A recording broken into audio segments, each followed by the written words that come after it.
Niall Paterson here. Welcome back to the Sky News Daily. And it is, of course, a very big moment for many of our kids. A-level results day in England, Wales and Northern Ireland. And I'm afraid we're not going to do what is traditional at times like this. Force some young people to open their results live on the podcast, or indeed report on yet another multi-millionaire saying that his C and 2Ds never did him any good.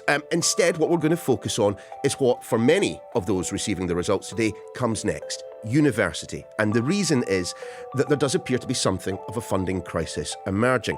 The Office for Students estimates that this year alone, 40% of universities and other higher education institutions will be running at a loss. Clearly something that isn't tenable in the long term. We have already seen universities cutting jobs, shuttering departments. There's even been talk of mergers or perhaps even closures. The reasons are multiple, from frozen tuition fees all the way to, of course, the cost of living crisis. So let's go through them. Our business correspondent is Paul Kelso. He is at the University of Coventry. Good to see you, Paul. Look, just let's start with where you are. How's it been at Coventry Uni? University of Coventry is a huge institution. About £500 million of income, tens of thousands of students, more than 50,000 overseas students alone here. How exactly are universities funded these days? I suppose everyone focuses very much on tuition fees, but there are multiple revenue streams. The university sector, going on the most recent figures, is broadly about a £50 billion industry, and one in which the UK is genuinely world leading in academia. But a bit over half of that income, £27 billion, comes in fees, and that's drawn from domestic fees, students paying fees, and overseas students. And then there are several other strands that make up about the same again, including research income, which is crucial to the academic mission as opposed to the teaching mission of universities. There's grant income, there's other income, they're active as businesses in all kinds of ways, and funding directly for academics. Sounds to me like they are awash with cash. So why then are so many vice-chancellors, VCs, very concerned about their finances moving forward? You might think, well, that is an industry that's got more money than it knows what to do with. That's not the case at all. The short answer is domestic students, British students, who still make up the majority of the population, their fees, their annual fees, don't cover the cost of their education. When they were introduced at the current levels broadly by the coalition government in 2012, fees were £9,000 a year. They went up in 2017 to £9,250, and they've been capped at that level ever since. Problem is inflation. If they've been indexed to inflation over that period, a year's fees today would cost £12,500. That means the fees that universities receive from domestic students are worth 30% less than they used to be, and they simply don't cover the cost. How do they make up the difference? They charge more to overseas students, foreign students who are still hugely attracted by the UK as a place to come and study and then go on potentially to work. They make up, on the last numbers, about 25%, about a quarter of the student population is overseas, but they're paying nearly 50% of the fees income universities rely on. Problem right now is that there is a reduction in overseas students wanting to come to the UK. And the main reason for that, we think, is change in the visa regime introduced by the last government that simply made it harder to come and study here. That was about controlling the net migration numbers, but it's had a major impact on higher education. You'll need to walk me through these visa changes brought in by the last Conservative government, because foreign students can still come to this country to study. It's just those who might have otherwise come with those students that are the problem. Until last year, foreign students could bring dependents, that is their families, their children, their wives, their husbands, their partners. That ended at a stroke. That's having also a cooling effect on interest from students coming. The majority of student-dependent visas were given to candidates, or the dependents of candidates coming from India, which is the largest single contributor of overseas students, and Nigeria, which is the third largest country. China are sandwiched in between them. There's also a review of something called the graduate route. If you get a sponsored study visa, as it's called, if you come from overseas, you also have the right to apply for a 2-year work visa after you've finished your studies. The rhetoric made it sound like Rishi Sunak did not want it to continue. Yvette Cooper, as Home Secretary, has said she will conduct that review, so we still don't quite know what's going to happen. But of course, it's not just dependents that people are bringing, they're also bringing their spouses. And there's an issue there as well when it comes to how much money that they have to earn before they can come with their partner to study. The last government increased the earnings threshold for spouses really steeply to £38,000 initially. That's up in the top quartile of salaries. It's really high salary relative to the average in the UK. That actually the government had to ease it back to £29,000, but that still puts it right at the upper end, for example, of academic research starting salaries. So it had, again, a chilling effect on academia, which is a drawn, hugely international workforce. Well, that was Paul's take on the problems affecting the sector. So let's speak to two people who I imagine are tasked pretty much daily with finding solutions to those issues. Professor Jane Harrington is Vice-Chancellor of the University of Greenwich. Professor David Maguire is Vice-Chancellor of the University of East Anglia. Jane, just talk us through the issues that you've seen at Greenwich. Greenwich itself is that actually up until this year, we'd been able to increase our numbers of international students and our numbers of home students. And so we've actually managed to remain in surplus, unlike about 40% of universities. But having said that, without growth, that would be impossible to do, because if you go over the last 10 years, fees have remained static. We've had obviously Brexit, so all our European students disappeared literally overnight. The London waiting allowance has disappeared, and 2 of our campuses are in the heart of London. Pensions costs have gone up dramatically. We've had the cost of living and a pandemic. So that combination, if you go over 10 years, there aren't many businesses that wouldn't actually find that really, really challenging. David, from your perspective, I imagine that a lot of the issues raised by Jane will be similarly affecting your university. We've got these long-term headwinds brought about by a high competition for places, brought on by the lifting of the student number cap in 15-16. As Jane said, we've got fixed home undergraduate fees, and there's a cost of living increases with real inflation for both universities and students running at about 5 to 6% a year. And then layered on top of that, for this year, this cycle only, we've got this big decrease in international postgraduate students of the order of 40 to 50% reductions in the number of visas issued for studying from October. And the University of East Anglia has been running a deficit. We think we've turned that round and we're moving in positive direction, but it is tough to run a university in the current climate. It strikes me that for quite some time, foreign students have made up a very significant part of the role at universities like yourself. And then, of course, changes brought in by the last government have acted to bring those numbers down. Is it the case, perhaps, that the university sector just found itself too reliant on those students coming from abroad? That's one possible perspective. I think an alternative is to say that universities benefit enormously from international people coming to study at our universities. They bring new ideas, new perspectives, access to new case studies from their home territories, and really enrich the learning and teaching of home and international students all in one.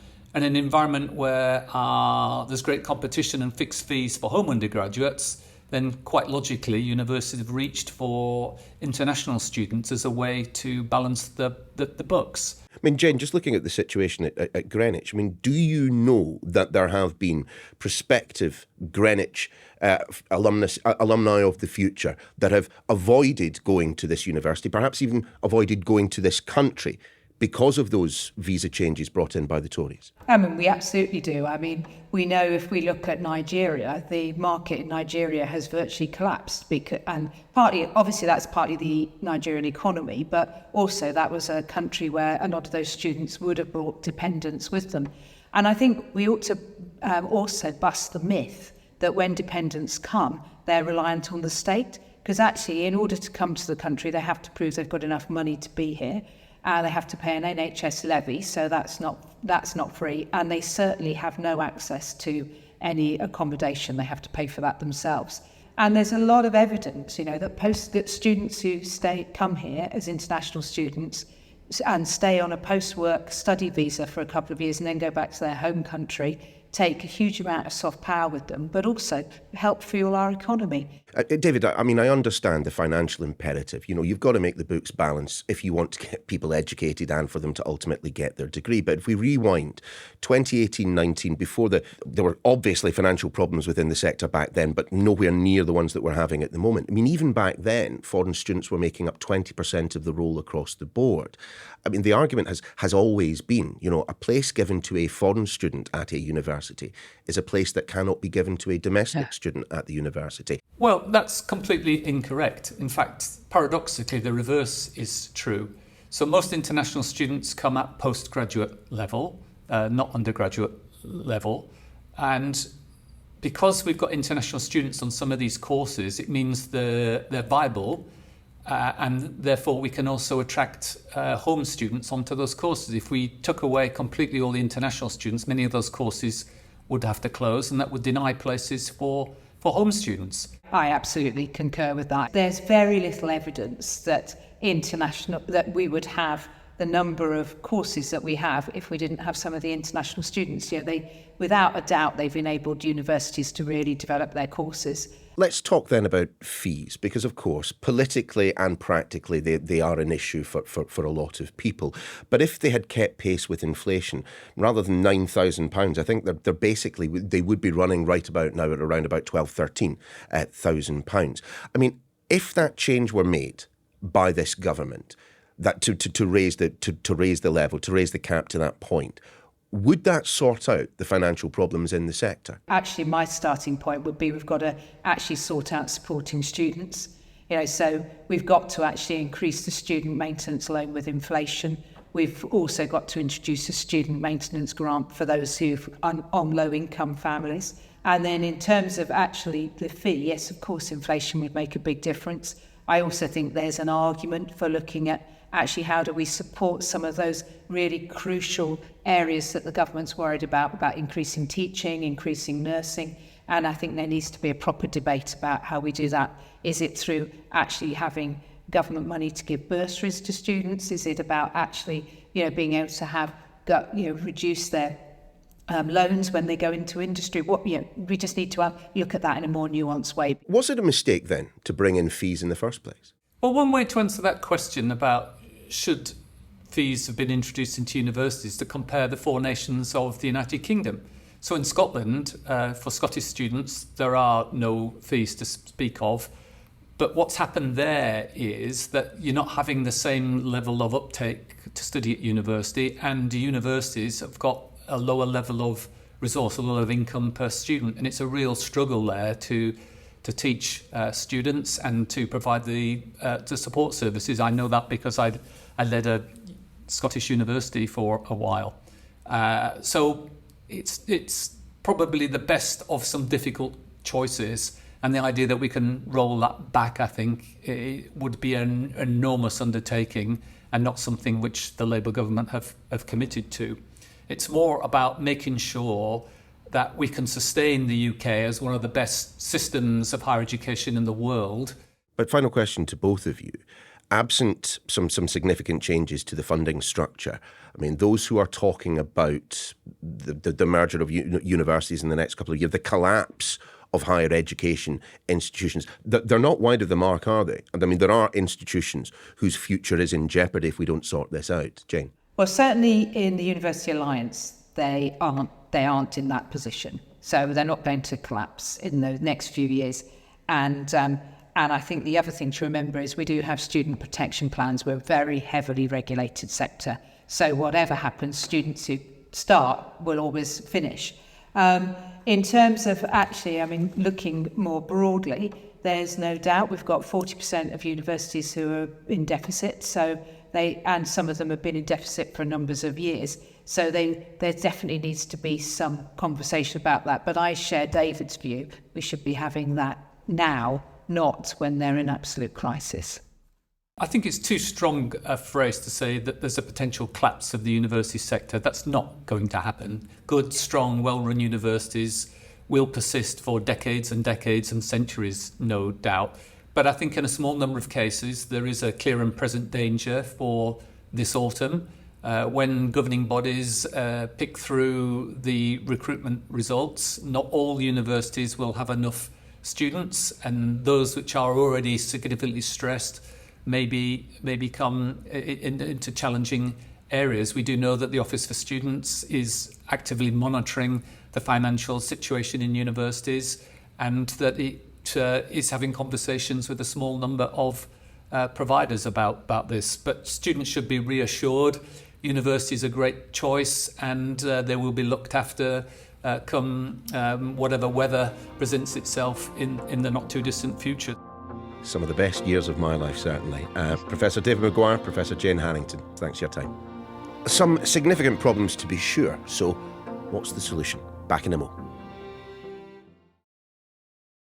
Welcome back. We are continuing to look at A-level results day, not through the results themselves, but of course the university sector into which many of those receiving the envelope today will soon be heading. Let's ourselves return to the University of Coventry, clearing ongoing there. Our business correspondent Paul Kelso has been keeping a close eye. Look, Paul, having spoken to those two vice-chancellors, money is pretty clearly short within the sector. One suggestion is remove the freeze on tuition fees, remove the cap, so that in essence we could see a rise of perhaps £4,000, maybe £5,000 a year for each individual student. I don't know about you, but I can't imagine any government doing that right now. Certainly in the civil service, the education departments, there'll be a view that perhaps some institutions are catastrophising, that there's always calls for more money, but it doesn't feel like it's close to the top of the list. But if you don't address the indexing, the increasing fees in line with inflation, then you're asking universities to stretch the elastic even further, and they might have to look at the visa regime and the overseas students route if that is going to be essentially the safety valve for funding universities. So remember, Labour is committed to bring down net migration. There's another conversation here we might have about whether students should be in the migration numbers. They're not in many countries around the world. They're seen as a separate category because most students who come here go home afterwards. They take their education back to their home country or elsewhere in the world and they use it there. From day one, universities have tried to maximise the revenues that they could get from undergraduate students. And I'm just wondering, aren't some of the cliches around university education in this country true? That some of the courses that they put on are pretty pathetic, that some of the departments that they chuck money at could perhaps be streamlined. There are economies to be found in this sector, surely. I wonder around degrees, whether it's and the value of degrees, whether that stereotype and the perhaps the rather dismissive nature of some degrees, if it's not engineering, it's not worth doing. PPE, which is offered by Oxford, was good enough to get quite a lot of people into the office of Prime Minister, and that is no judgment on them or the institution, but it's not necessarily the most practical. There's definitely the way the broader education system works, particularly around the skill shortage in this country, the shortage of engineering degrees, the shortage of healthcare workers. This is something that the higher education sector can absolutely help with. It will tell you it is, and it's very focused on it. But I've had conversations where any suggestion that, around relative value on degrees is knocked back, saying the value of an arts or a humanities degree is you simply cannot judge it on potential salaries for a job you don't even know you might have. It's something that might come back to knowing the price of everything and the value of nothing. Indeed. Paul, I realise that it is in the dim and distant past, but can you remember your A-level results day? Yes, A, B and D, English, art history and history.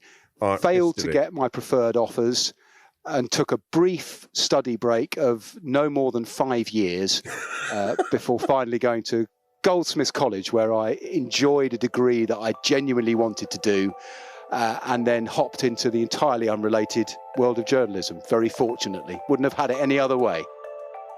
And that's your lot for this edition of The Daily. We'll be back for our final run this week tomorrow.